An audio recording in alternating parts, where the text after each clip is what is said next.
पौराणिक कथाओं में सावित्री ने अपने पति सत्यवान के प्राणों को यमराज से वापस लाने से जुड़ी कहानी आपने जरूर सुनी होगी, लेकिन क्या ये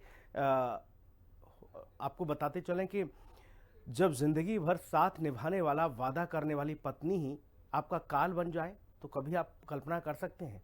कुछ ऐसा ही मामला राजस्थान के श्रीगंगानगर से सामने आया, जहां पर पत्नी के प्रेम प्रसंग के चलते पति को अपनी जिंदगी से हाथ धोना पड़ गया।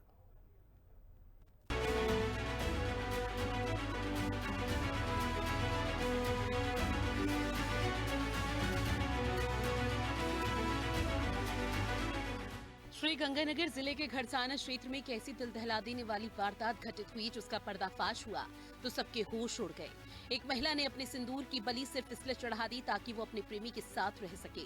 दरअसल प्रेम प्रसंग के चलते पत्नी ने ही प्रेमी संग मिलकर 32 साल के अपने पति भजन लाल की हत्या की साजिश रची।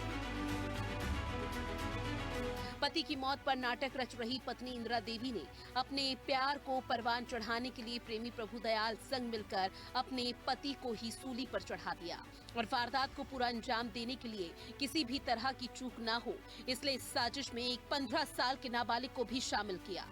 जो मृतक भजनलाल है, उसकी पत्नी इंदिरा देवी का किसी व्यक्ति के साथ प्रेम प्रसंग चल रहा था, जिसका नाम प्रभु दयाल। वो दोनों ने मिलके अब उसके पति को पूरे मारने की एक षड्यंत्र रचा। प्रेमी ने एक नाबालिग बच्चे को अपने साथ लिया और रास्ते में उसको रोक के उसको लट से खूब मारे, जिससे वो बेहोश हो गया और फिर रस्सी से उसका गला घोंट दिया। इंदिरा देवी और प्रभु दयाल, इन दोनों को अरेस्ट कर लिया गया है। बालक की निरुद्रगी डाल दी गई है। आरोपी प्रभु दयाल लकड़ी काटने का काम करता था और पिछले करीब 2 सालों से इंदिरा देवी के साथ उसके प्रेम संबंध थे। इंदिरा के पति भजन लाल को पत्नी के व्यवहार पर शक हो गया था। इस बात को लेकर दंपति के बीच कई बार झगड़ा भी हुआ। भजन लाल ने अपने परिवार को भी बताया था कि इंदिरा का चाल चलन ठीक नहीं है। परिवार ने इंदिरा को समझाने की कोशिश भी की, लेकिन वो प्रभु दयाल के संपर्क में बनी रही।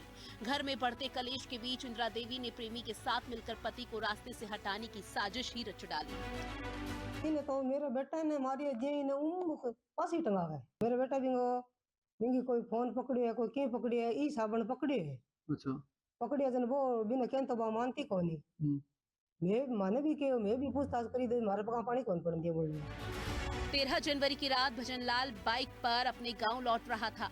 रात करीब 9:15 बजे रास्ते में पहले से घात लगाए प्रभुदयाल और नाबालिग ने उसे रोक लिया। दोनों ने लाठियों से उसके सिर पर ताबड़तोड़ वार किए और रस्सी से उसका गला घोंट दिया। आरोपियों ने भजनलाल को मृत समझकर बाइक पर बीच में बैठाया और करीब 20 किलोमीटर दूर इंदिरा गांधी नहर की ओर ले गए। नहर के पास पहुंचते ही भजनलाल को अचानक होश आ गया। घबराए आरोपियों ने पास पड़ी ईंट से उसके सिर पर वार कर दिया, जिससे उसकी मौके पर ही मौत हो गई। इसके बाद शव और बाइक को नहर में फेंक दिया। जब शव घर लाया गया तो इंदिरा देवी का रवैया बदला हुआ नजर आया। उसने परिजनों से कहा कि ये उसके पति का शव नहीं है और किसी अन्य की लाश लाई गई है। इसी बीच पुलिस तकनीकी साक्ष्य जुटाने में लगी रही। कॉल डिटेल रिकॉर्ड और मोबाइल लोकेशन की जांच में इंदिरा और प्रभुदयाल के बीच लगातार संपर्क की पुष्टि हुई। जांच का दायरा बढ़ने पर इंदिरा को शक हुआ और वो अपने दोनों बच्चों को लेकर मायके चली गई। पुलिस टीम ने उसे वहीं से हिरासत में ले लिया। तो गलती करी है, बच्चा रोड़ाया, टाबर की रोड़ाना को मारे सांकड़ी गलना थोड़ी है। ये पीछे कौन गया थाने में? प्रभु के पीछे ये कौन गया? इतना मन को ध्यान प्रभु पीछे फिर क्या जाऊं, फिर उन्होंने करियो तो फिर गयो, वो फिर क्या करा। बाकी सरकार है, कानून है, भाई सजा जैसी मतलब कोई सबूत पूरा मिले तो सजा होनी चाहिए, बस बात मुक्की।